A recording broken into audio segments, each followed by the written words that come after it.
Roger Tory Peterson's life was never the same again after the publication of his Field Guide to Birds in 1934. More field guides would be created in the decades ahead by this man, who would become known as the foremost naturalist in the world. But before he could even begin to create another field guide, several other career paths and life detours would need to be navigated.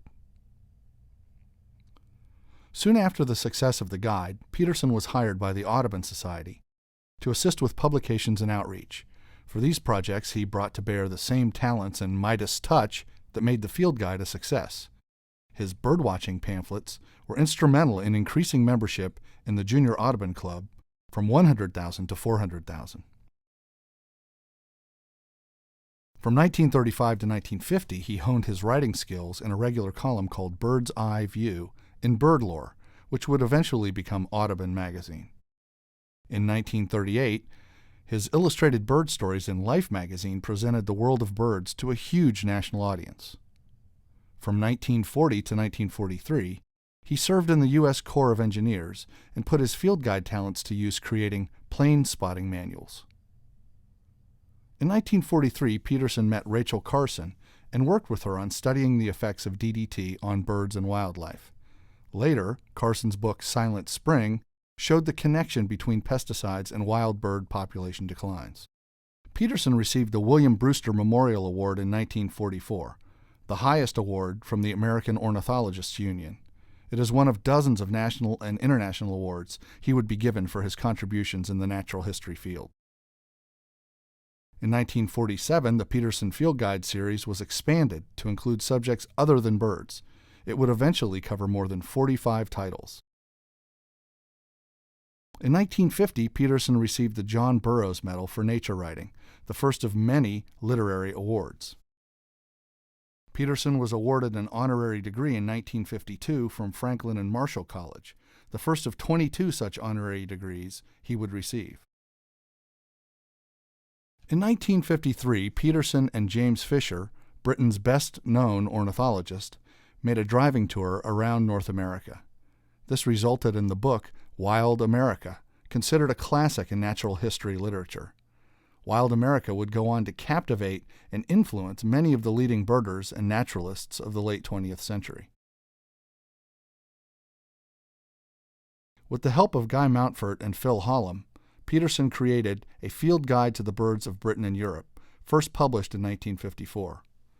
Birding in Europe experienced a leap in popularity following the publication of this important guide. But there was more to the man than field guides and awards. From the 1960s until the end of his life, Roger Peterson was deeply involved in conservation issues, beginning with research on the effects of DDT, which he started during his service in World War II. Peterson dedicated much of his time to projects and organizations that supported bird and wildlife conservation. One of the conservation success stories of which he was most proud was the recovery of the breeding population of ospreys, especially near his own home in Old Lyme, Connecticut, along the Connecticut River. The pesticide DDT was filtering up through the food chain and concentrating in the fish the ospreys were eating. This caused the osprey's eggshells to be too thin to stand the rigors of incubation. The species' breeding population plummeted until DDT was banned in the early 1970s. During the decades he devoted to creating, revising, and updating his field guide series, two other activities seemed to inspire Roger Peterson the most: photography and what he called painterly painting. Among the first pieces of equipment that a teenaged Roger Peterson purchased was a very simple camera. Though it would be considered crude by today's standards, his first camera allowed him to capture images of birds, butterflies, and wildflowers. He would remain an avid photographer for the rest of his life, calling nature photography his therapy, after long days spent at the drawing table in his studio. Roger Tory Peterson always considered himself an artist first and foremost. As an artist, he most enjoyed painting for painting's sake, painting birds or other creatures that inspired him set in their natural habitats. This type of artistic painting gave the artist much more creative freedom than the pragmatic, illustrative work of placing a half dozen or more birds on a single field guide plate, all in the same pose with little or no habitat depicted. Few men or women in the modern era have combined the range of talents that Peterson had. He was a fine artist, illustrator, writer, photographer, filmmaker, naturalist, lecturer, editor, educator, and conservationist. In the decades following the publication of his first field guide, the Peterson Field Guide series sold millions of copies, and Roger Tory Peterson became far and away the best-known expert on birds and nature in the world. In short, the Peterson name became a widely known brand. A Peterson became a generic term for any field guide, and this would remain true for the next half-century. In 1980, President Jimmy Carter awarded the Presidential Medal of Freedom to Roger Peterson. This is the highest presidential medal given to civilians. Recently, President Carter had this to say about Roger Tory Peterson. Roger Tory Peterson achieved distinction as a consummate painter, writer, teacher, and scientist.